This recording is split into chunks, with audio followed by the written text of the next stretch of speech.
my son did not go to college because he just didn't want to go to college. He's a car mechanic. He owed $65,000 in the bank with credit cards, got married and had 2 children. Now he has 4. At one point, he told me, my son is on, Dad, you're going to teach me what you do. I don't know how to pay my credit cards anymore. I'm married. I got 2 kids. And he's a car mechanic.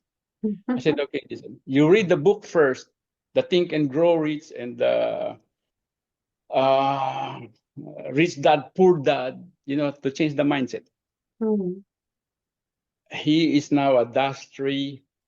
He lives in a $2 million home on top of a mountain in San Diego. Like a 5-acre with palm trees, a big house and a tennis court and a basketball court and Olympic-sized pool because of this business.